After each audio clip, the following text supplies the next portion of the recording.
Thanks for watching. Don't forget to like, comment, share and subscribe to Mufti Tariq Masood, famous scholar.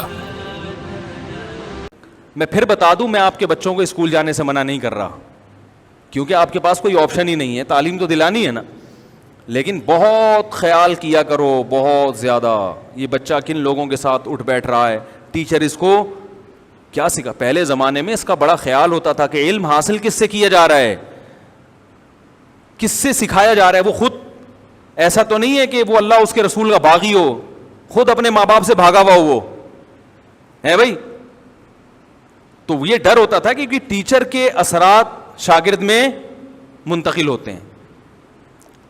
اسلاف کے اقوال ہیں کہ جب کسی سے علم حاصل کرو تو سب سے پہلے یہ دیکھو کہ علم حاصل کس سے کر رہے ہو، یہ اس قابل بھی ہے، یہ نہیں کہ جس کے پاس بھی ایجوکیشن ہے اس سے آپ نے علم حاصل کرنا شروع کر دیا۔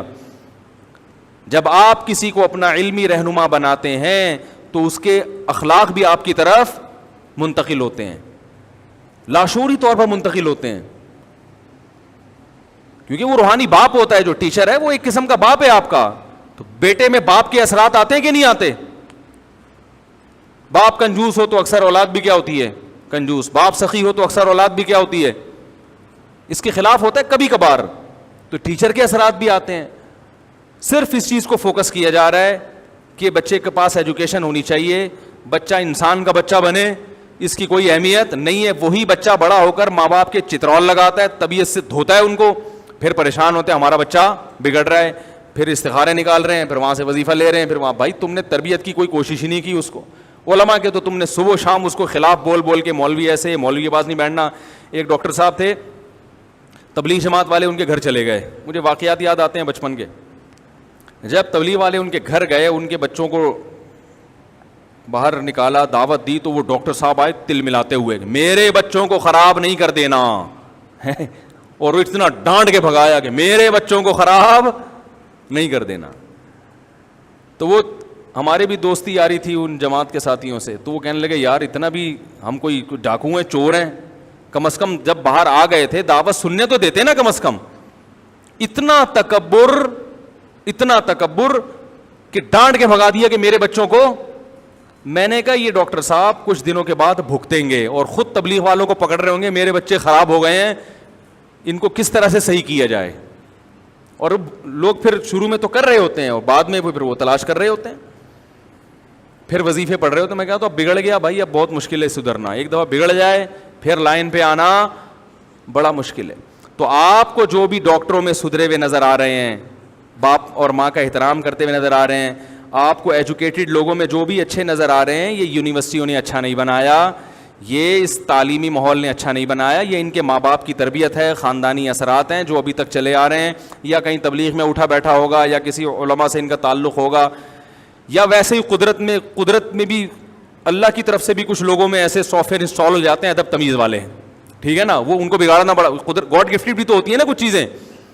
ورنہ ہماری یونیورسٹیوں نے، ہمارے کالجز نے بچوں کو تباہ و برباد کرنے کا کوئی خانہ خالی نہیں چھوڑا۔ اسی وجہ سے تو اکبر الہ آبادی بڑے شاعر تھے نا، انہوں نے ایک بڑی پیارا شعر کہا تھا کہ یوں قتل سے بچوں کے ہوتا نہ وہ برباد، ہوتا نہ وہ بدنام۔ فرعون نے بنی اسرائیل کے بچوں کو قتل کرنا شروع کر دیا نا، بدنام ہو گیا۔ یوں قتل سے بچوں کے ہوتا نہ وہ بدنام، افسوس کے فرعون کو کالج کی نہ سوجھی۔ فرعون کالج بنا دیتا، ایک یونیورسٹی آج کے طرز کی یونیورسٹی بنا دیتا، تو بچے بھی برباد ہو جاتے۔ فرعون کے خلاف کبھی بھی آنکھوں میں آنکھیں ڈال کے بات نہیں کرتے، اور فرعون بدنام بھی نہ ہوتا بلکہ ایجوکیشن کا لیبل بھی لگ جاتا کہ فرعون براڈ مائنڈڈ ہے، یونیورسٹیوں کا جال بچھا رہا ہے، کالجز کا جال بچھا رہا ہے۔ یہ نہیں پتا اس کالج کے ذریعے تعلیم کم اور بد تہذیبی زیادہ سکھائی جا رہی۔ تو جناب فواد چودھری صاحب سے اگر میری ملاقات ہوئی تو میں ان سے عرض کروں گا آپ میری کوئی ملاقات کروا دیں ان سے تو بڑی نوازش ہوگی، اور لائیو کیمرہ آن کر دیں، تو میں ان سے پوچھوں گا کہ یہ جتنے چور اچکے کرپٹ لوگ بیٹھے ہوئے ہیں یہ کیا مدرسوں سے پہنچے ہیں؟ جتنے بیوروکریٹس ہیں، اور یہ جو ہمارے جتنے ارننگ کے ذرائع تھے نا، جو پاکستان کے وہ ادارے جس سے ارننگ ہو سکتی ہے، ان سے ارننگ نہیں ہو رہی، وہ نقصان میں جا رہے ہیں۔ کوئی ایک ادارہ کسی مولوی کے ہاتھ میں دکھاؤ، سب مل کے جو کھا رہے ہیں, تو یہ سارے تو تمہارے لوگ کھا رہے ہیں, تمہارے لوگ کھا رہے ہیں, اور الزام کس پہ لگایا جا رہا ہے؟ یاد رکھو رسول اللہ صلی اللہ علیہ وسلم نے ارشاد فرمایا المرء مع من احب یوم القیامہ, جس سے محبت کرو گے قیامت کے دن اسی کے ساتھ حشر ہوگا.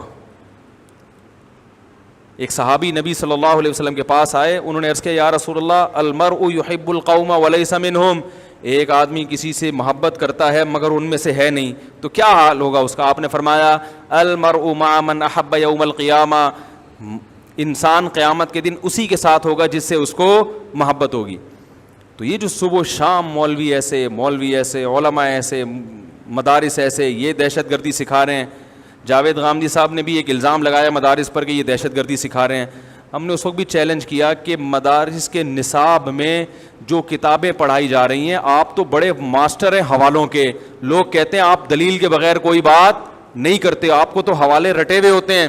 تو محترم آپ ان مدارس کا جو نصاب ہے درجہ اولیٰ سے لے کے دور حدیث تک, کوئی ایک کتاب تو ایسی دکھا دیں, اس کی کوئی ایک عبارت تو ایسی دکھا دیں جس میں ملک کے خلاف بغاوت کی ترغیب ہو, کسی کو ناحق قتل کرنے کی ترغیب ہو, یا کوئی دہشت گردی سکھائی جا رہی ہو, وہ بیچارے آج تک نہیں لا سکے. تو یہ مختلف طبقات ہیں جن کے دلوں میں علماء کا بغض ہے, علماء سے نفرت ہے. یہ نفرت بیچارے اپنی ٹھڑک کسی نہ کسی طریقے سے پوری کرتے رہتے. وہ ٹھڑک ہے, وہ نکل نہیں رہی, کچھ چیز مل نہیں رہی ہوتی تو اٹھا کے یہ ترقی کی راہ میں رکاوٹ. وہ میں نے بتایا تھا نا, ایک مشہور صحافی ہیں, ان سے کسی نے پوچھا کہ انڈیا کے کسی گاؤں میں کسی مفتی صاحب نے یہ فتویٰ دیا ہے کہ جو ایئرپورٹ پر اسکینر مشین ہے جو اسکیننگ کرتی ہے یہ حرام اور ناجائز, کیونکہ اس سے پوری باڈی نظر آ جاتی ہے. تو وہ جو صحافی بیٹھے ہوئے تھے نا, انہوں نے فوراً مولویوں کے خلاف بیان داغنا, یہ علماء ترقی کی راہ میں رکاوٹ, یہ مفتی لوگ مروائیں گے. ظاہر ہے جب اسکیننگ نہیں ہوگی تو کوئی بھی کچھ چرس بھی لے جا سکتا ہے, بم بھی لے جا سکتا ہے نا. یہ ترقی کی راہ میں رکاوٹ, اور یہ اور وہ, اور دیکھو اتنی سینس اینکر میں نہیں تھی, کچھ سے پوچھ لیتا کہ ایک انڈیا کے کسی گاؤں میں ان نون پرسن جس کا کسی کو پتہ نہیں ہے, اس نے فتویٰ دے دیا اور آپ نے ساری دنیا کے سارے علماء کو لتاڑنا شروع کر دیا. اگر یہ کسی مشہور و معروف مفتی کا فتویٰ ہوتا, یہ سب علماء کا ہوتا, تو پھر وہ حوالہ دینے کی ضرورت نہیں تھی کہ انڈیا کے کسی گاؤں میں کسی نے فتویٰ دیا ہے. یہ طرز عمل اس کی علامت ہے کہ ان کے علاوہ جتنے علماء ہیں ان میں سے کسی نے ایسا فتویٰ نہیں دیا. تو یہ ٹھڑک ہوتی ہے کسی قوم سے, جب آپ کے دل میں بغض ہوتا ہے نا تو آپ تلاش کرتے ہیں اس کے عیب کو, کہیں سے ڈھونڈ کے نکال کے آپ کیا کرتے ہیں اور تماشا بناتے ہیں. اور انہی جیسے لوگ جن کو علماء سے ویسے ہی نفرت ہے, نفرت تو اسلام سے ہے مگر وہ ظاہر کر نہیں سکتے, تو وہ اپنی ٹھڑک علماء پہ نفرت کا اظہار کر کے پوری کرتے ہیں. ان کو ایک موقع آ جاتا ہے ہاتھ میں اور وہ اس کو اچھال کے جناب یہ دیکھو ایسے ہوتے, یہ دیکھو ایسے ہوتے, یہ دیکھو ایسے. تو ٹھیک ہے مذاق اڑاؤ, لیکن قیامت کے دن پھر تمہارا حشر انہی لوگوں کے ساتھ ہوگا, انہی چوروں کے ساتھ, انہی اچکوں کے ساتھ ہوگا. مفتی طارق مسعود صاحب کے بیانات سننے کے لیے youtube.com/مفتی طارق مسعود کو سبسکرائب کریں, اور اگر آپ لائیو ویڈیو کو کبھی بھی مس نہیں کرنا چاہتے ہیں تو سبسکرائب کرنے کے بعد بیل آئیکن پہ کلک کرنا مت بھولیں. جزاک اللہ.